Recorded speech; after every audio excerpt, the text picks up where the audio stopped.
Hello, today I'm going to be showing how you can replace the suction motor or to get into the suction motor module. If it'll ever focus. Nope, doesn't want to focus today. On a Roomba, Combo 10 Max, J Series, I Series, and E Series. First off, we're going to want to remove the dustbin. And I'm going to flip the robot over.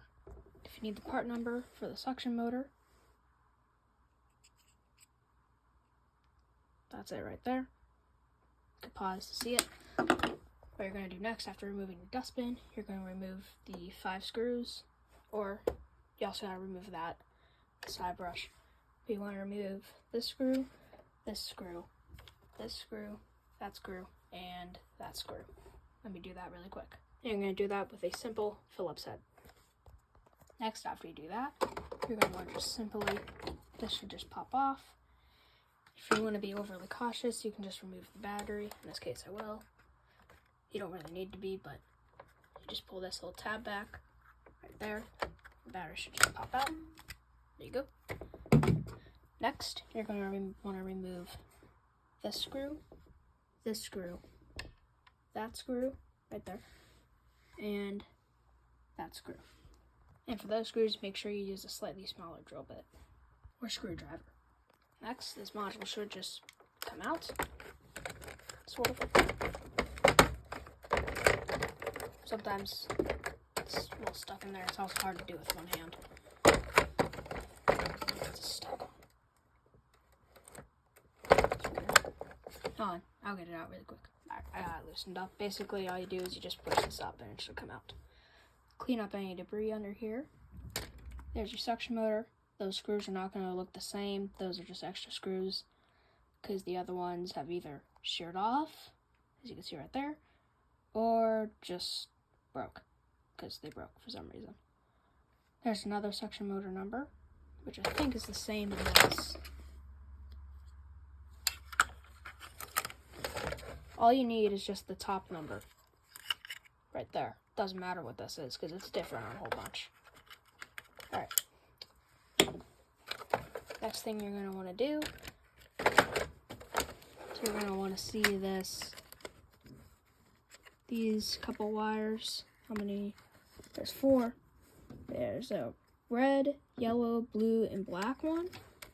Those are going to spider over here. They're going to be underneath this stuff, I believe, I think. That's going to come under here, and I'm going to show you how to remove this. Be careful. It's a circuit board type thing.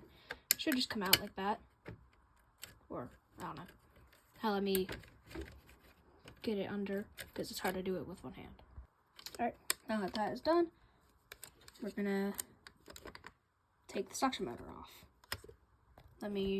So what you're gonna want to do is, you should have all 4 of your screws there. There's gonna be one right there, there, and there. You're gonna want to take those out. Then you should have the suction motor. You're going to want to take that off. And then what I found that works somewhat decently is if you grab a screwdriver and you put it underneath. Here, it's hard to do with one hand. Just use a drill bit for this.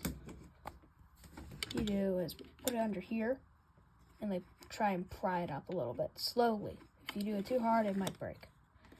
But after you take it apart 100,000 times, for me, you might just want to try this first. You might be able to pop this off. I cannot get it off right now. I'm going to do that because it's hard to do with 2 hands. One hand. First time I did this, it took me like 20 minutes to get it off. It's a pain. But this time, I got it off, finally. Alright, what you're going to want to do next is remove these 2 screws. Right there, right there.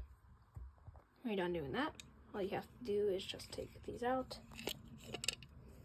Make sure you don't lose them because there's only 2.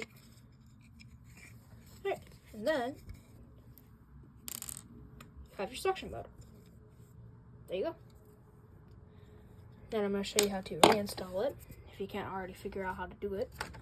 You're going to want to put this back up in here, and you're going to have to align the screw holes with the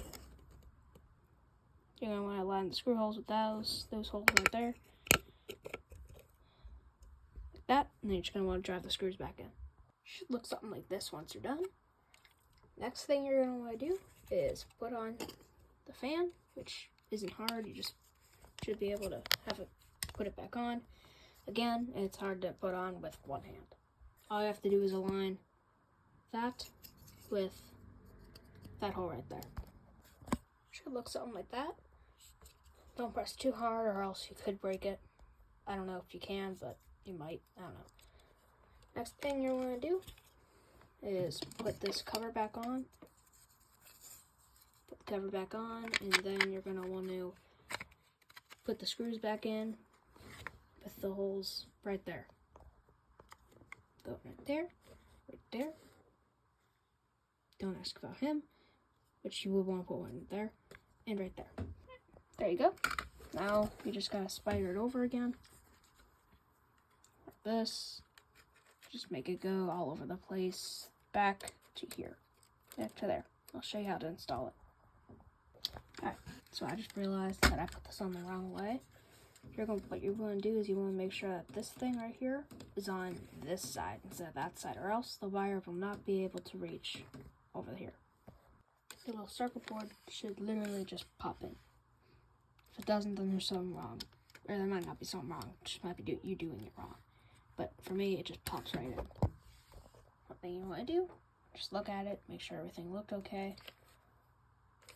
For me, it looks okay, I think. Then, simply drops right in.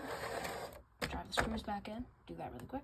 Next thing you're going to want to do is make sure to put the battery back in, or else your robot will not work.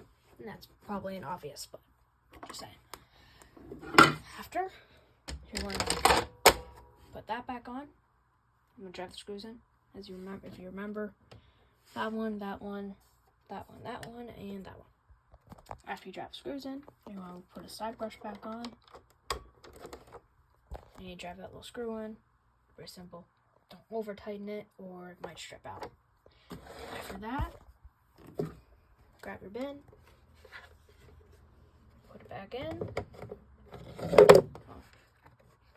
Got the other day trying to do something. There you go. And bin pops in. Should be done.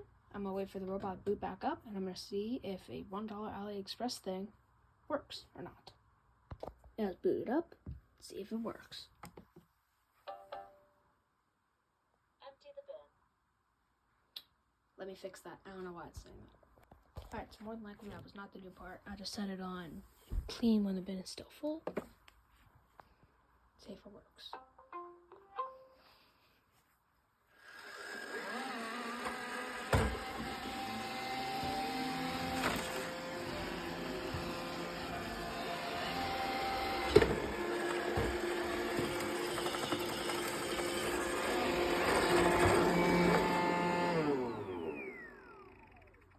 There you go.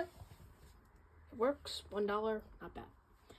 Please like and subscribe. This was Roomba Tester, and have a good day.